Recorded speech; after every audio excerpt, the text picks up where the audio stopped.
When I started to get into this type of music, called psychobilly, a lot of the bands were using this type of guitars. Before that, I think I did see Tim Armstrong from Rancid also using a couple of those. I always liked that they look like oversized, not like the regular type of guitars that you see in most of the other bands. So they look that vintage, cool. Also, I like the way it sounded too. It sounded more vintagey, more like raw, and I was always like interested in that sound too. So slowly, I started getting more into that type of music, and I started seeing more, going to more shows. Until that, when I moved to Europe, I'm from Venezuela, I moved to Spain 2003, and that's where I finally was able to get in contact with this type of music. And assisting all the shows, I saw a lot of musicians with playing this type of guitar, so I got closer and closer, listening more, paying more attention, and until finally I was able to get a hold of one. In Nekromantix, I'm about to be 10 years in the band. I joined in 2009, so next year is going to be my 10-year anniversary with the band. And Nekromantix always been a band that always had very good guitar players. All the lineups, all of them, they were really, really good guitar players. So when I stepped in, I knew it was going to be a challenge, but my own style was always very similar. So even before joining Nekromantix, I knew a lot of the songs, almost all the songs already. So I didn't have to really learn almost nothing, just practice a little things here and there. And then obviously, I always liked the band, and I wanted to play what all the other guitar player has been playing, and I didn't want to really alter anything to it. I wanted to be faithful to the album because to me they were extremely good. So why would I change something that is really good? I want to play the best I could, as close as possible to what it was already recorded. And then with the newer albums, I was trying to add a little things of my own. A lot of the other guitar players were using Gretsch too, especially Peter. He's been always, the latest years, he was using pretty much Gretsch non-stop. Pete Belair from Australia, he was playing Electromatic for a year or something, a little more maybe. He was also using a Gretsch. So Gretsch gives the band that sound, vintagey sound that merge really well with the type of music. With Nekromantix, what I like most about it is that we mix. It's like cooking. You get different ingredients, and we get what we like the most from all these different types of genres and different styles, and we just start pretty much cooking our own recipes. So you start adding a little bit of rock and roll, a little bit of rockabilly, a little bit of metal, a little bit of all the stuff that we like, and we end up having something that we really enjoy to play. So that's always super fun, and this type of guitar fit perfectly with that.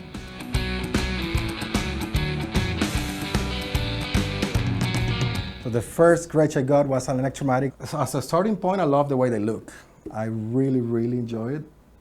And then the sound, they just sound really good. They feel really good also. This one, they're really balanced. They're not heavy at all. They're really comfortable, the necks. So I really like everything about them. I'm surprised that Gretsch is able to do something that is not as expensive, that sounds so good and handles so good. And it's very lightweight too. You will think it's actually more lightweight than this one too. And I like it a lot. I like both a lot. One of the most comfortable things is the double cutaway, especially because I use the guitar very low when I play. That's how I like. I don't like to play with the guitar up here.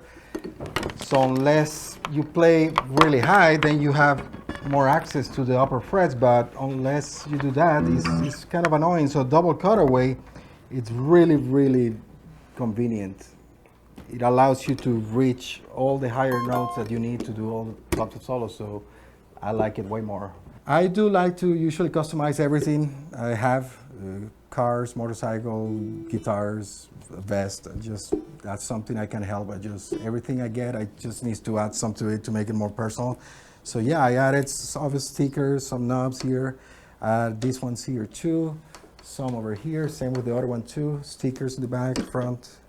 Well, this one I just put it on, same with this one. I just put it so I don't try to not scratch them too much with the belt buckle. That's why I put them there. But it's also a little funny like that too. Don't touch it.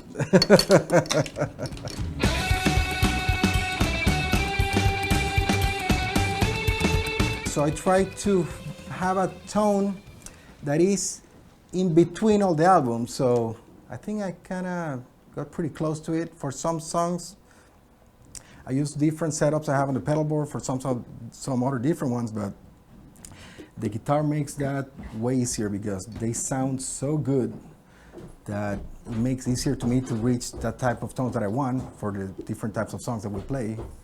Way easier than with other guitars. I tried that with a Telecaster, I have tried that with other types of guitar, and they don't sound like this one. There's very unique sound that you get from Gretsch guitars, so that helped me a lot in getting the sound that I want. I like to understand a lot when I play, so the way I have set up everything, I'm doing a lot. With Nekromantix being the only guitar player in the band, you do everything. Rhythm, lead guitar, I go pretty much up and down doing all sorts of things. But one thing that I always try to do is to get the more clear possible sound that I can get. So you can try to understand everything that I play, all notes. So even that I use distortion, for some songs I use more than in other songs. Some songs I use more delay, less distortion, but I try to keep it very clear. When I play, you can feel the whole guitar resonating, and that's pretty cool. I like it more. I like more hollow body guitars than solid body guitars, yeah. I can control the feedback.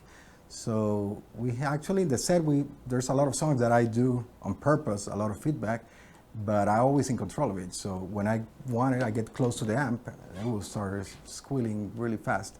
And then I just step away, so I know how to control it, and that's pretty cool too. Depending on the type of songs or style you play, you could do that too. So even with these ones, a lot of people say, oh, I get feedback all the time.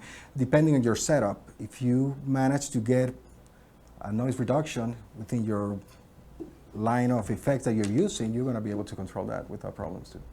With the type of sound you get, that vintage classic sound, when you're just playing, sometimes I just lock in my room, and start playing, and then I look at the clock, it's like, oh, it's been 2 hours, I haven't even noticed. And then sometimes I come up with some riffs that I really like, and the sound of it plays a big part of it, because that when you start tweaking with things and playing random chords, you may hit some things that really ask you like, oh, okay, so this one recorded or something, because you're gonna forget about it. It sounds really good. So with the Gretsch guitar, classic sound, it always inspires you even more than a regular one.